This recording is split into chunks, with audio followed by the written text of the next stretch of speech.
पधारे हुए जन जन के लोग लाडले भीम के भागीरथ विकास पुरुष देव रूपी आदरणीय हरि सिंह जी रावत साहब, साथ में विराजमान आज के इस आयोजन की अध्यक्षता कर रहे परम सम्माननीय देवीलाल जी पीओ सर, पूर्व सीडीओ आदरणीय कान सिंह जी भाई साहब, और मेरे भारतीय जनता पार्टी जिला की उपाध्यक्षा और बड़ी बहन आदरणीय ज्योति जी छापरवाल, साथ में विराजमान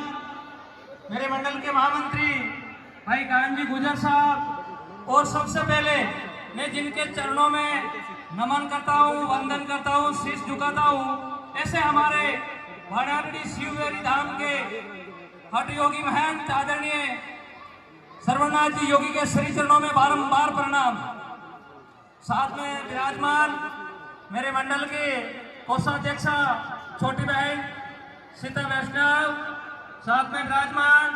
मेरे युवा साथी, मेरे कंधे से कंधा मिलाकर कार्य करने वाले ऐसे मेरे रिचपाल जी भाई साहब, मेरे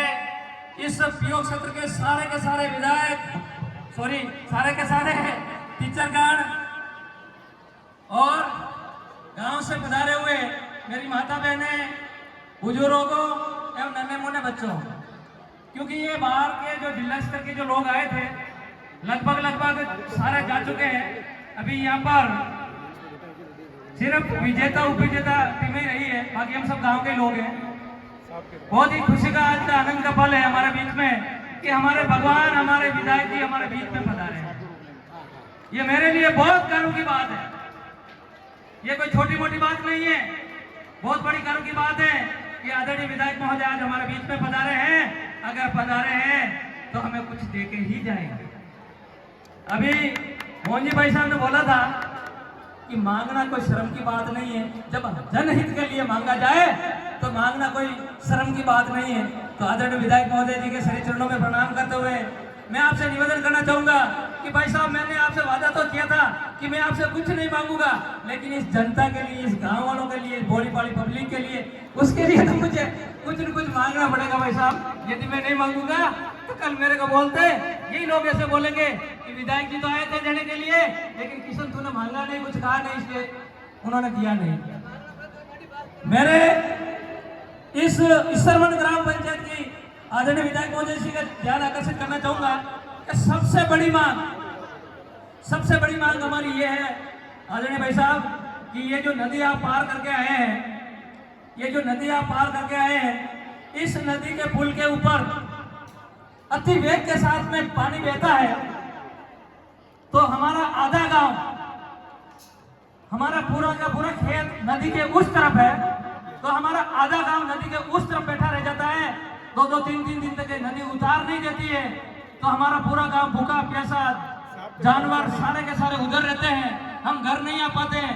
भूखे प्यासे रहने पड़ते हैं। पिछली सीजन में जब ये नदी पूरे वेग के साथ 3 दिन तक बही थी, तो हमारे गांव के लोग उधर फंसे हुए थे। तब भी मैंने आपसे फोन पर संपर्क किया और आपने हमारे को ये बोला था कि किशन कैसे भी कर, लेकिन वहां के अपने लोग कोई भूखे ना मरे, कुछ भी कर, लेकिन उनके लिए भोजन की व्यवस्था कर। और हमारे गांव के नौजवान साथियों ने भाई साहब अपनी जान जोखिम में डालकर उन लोगों तक भोजन पहुंचाने का कार्य किया। मैं ऐसे नौजवान साथियों को भी धन्यवाद देना चाहता हूं कि आपने इस दुख की घड़ी में भी आपने गांव का सहयोग किया। साथ में ये एक तो पुल वाला काम है, यदि भाई साहब हो जाए, इस पे पिलर लग के थोड़ा ऊंचा हो जाए तो ये पानी आराम से निकल जाए, और हमारे गांव की जनता तो क्या, आसपास के 50 गांवों का आवागमन ईश्वरमंड के पुल से होता हुआ निकलता है, तो सभी को एक सुविधा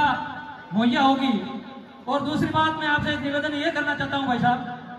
कि हमारे ईश्वरमंड ग्राम पंचायत में ही ईश्वरमंड से थोड़ा ऊपर जलदा एडनिकट नाम से हमारा एक सरोवर बना है, और वो सरोवर एक ऐसा